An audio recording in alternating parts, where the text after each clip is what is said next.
Hi friends, welcome to my YouTube channel. ಪ್ರಬಂಧದಲ್ಲಿ 3 ಹಂತಗಳಿವೆ. ಪೀಠಿಕೆ, ವಿಷಯ ವಿವರಣೆ, ಉಪಸಂಹಾರ. ರಾಷ್ಟ್ರೀಯ ಭಾವೈಕ್ಯತೆ. ಪೀಠಿಕೆ: ಒಂದು ನಿರ್ದಿಷ್ಟ ಭೌಗೋಳಿಕ ಪರಿಸರದಲ್ಲಿ ಜನರು ವಾಸಿಸುವ ಪ್ರದೇಶವನ್ನು ರಾಷ್ಟ್ರ ಎನ್ನುವರು. ಆ ದೇಶ ಅಥವಾ ರಾಷ್ಟ್ರದಲ್ಲಿ ಜಾತಿ, ಮತ, ಧರ್ಮ, ಪ್ರಾಂತ್ಯ, ಭಾಷೆಗಳ ವಿಭಿನ್ನತೆಯನ್ನು ತೊರೆದು ನಾವೆಲ್ಲರೂ ಒಂದೇ ಭಾವನೆಯಿಂದ ಇರುವುದನ್ನು ತೋರಿಸುತ್ತದೆ. ವಿಷಯ ವಿವರಣೆ: ಭಾರತವು ಕಾಶ್ಮೀರದಿಂದ ಹಿಡಿದು ಭಾರತದ ಅತ್ಯಂತ ದಕ್ಷಿಣ ತುದಿಯಾದ ಕನ್ಯಾಕುಮಾರಿವರೆಗೆ ಹಬ್ಬಿದೆ.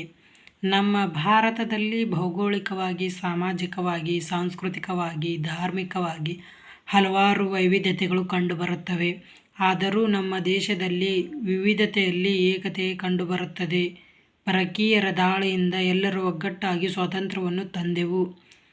ರಾಷ್ಟ್ರವು ಭಾವೈಕ್ಯತೆಯ ಮೂಡಿಸುವ ಅಂಶಗಳು: ರಾಷ್ಟ್ರಧ್ವಜ, ರಾಷ್ಟ್ರಗೀತೆ, ರಾಷ್ಟ್ರ ಲಾಂಛನಗಳು ಮುಂತಾದವು ಮಹತ್ತರ ಪಾತ್ರವನ್ನು ವಹಿಸುತ್ತವೆ.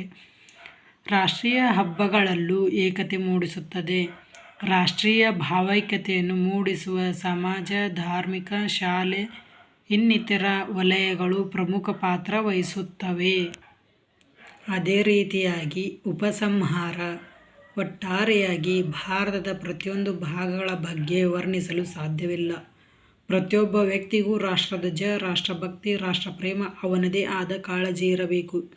ಶಿಕ್ಷಕರು ಪಾಠಗಳು ಬೋಧಿಸುವಾಗ ರಾಷ್ಟ್ರಪ್ರೇಮ, ರಾಷ್ಟ್ರಾಭಿಮಾನ ಹುಟ್ಟುವಂತೆ ಅವರಲ್ಲಿ ಆ ಮನೋಭಾವನೆ ಹುಟ್ಟಿಸಬೇಕು. ಭಾರತವು ಒಗ್ಗಟ್ಟಿನಲ್ಲಿ ಬಲವಿದೆ ಎಂದು ತೋರಿಸಿಕೊಡುತ್ತದೆ. ತ್ಯಾಜ್ಯ ವಸ್ತು ನಿರ್ವಹಣೆ. ಪೀಠಿಕೆ: ಕಸದ ಸಂಗ್ರಹ, ಸಾಗಣೆ, ಸಂಸ್ಕರಣೆ, ಮರುಬಳಕೆ ಅಥವಾ ವಿಲೇವಾರಿ ಹಾಗೂ ತ್ಯಾಜ್ಯ ವಸ್ತುಗಳ ನಿರ್ವಹಣೆ ಎನ್ನುತ್ತೇವೆ.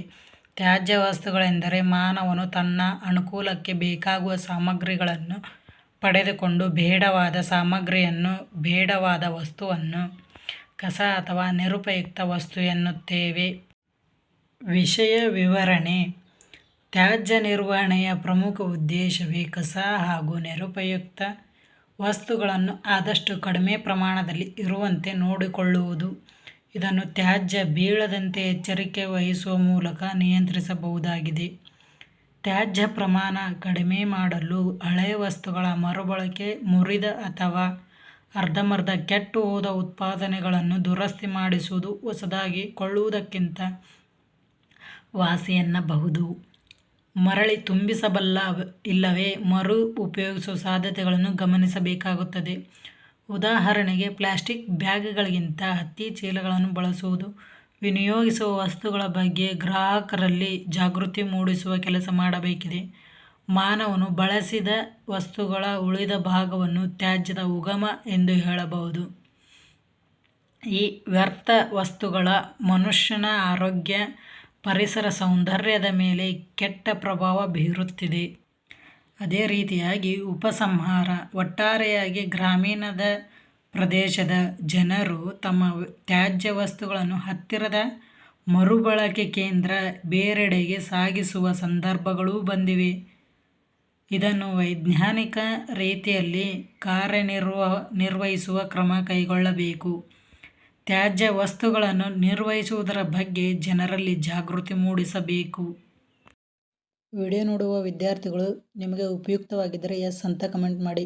ಮತ್ತೆ ನಿಮಗೆ ಏನಾದರೂ ಬೇಕಾದರೆ ಕಮೆಂಟ್ ಮಾಡಿ ಪ್ಲೀಸ್.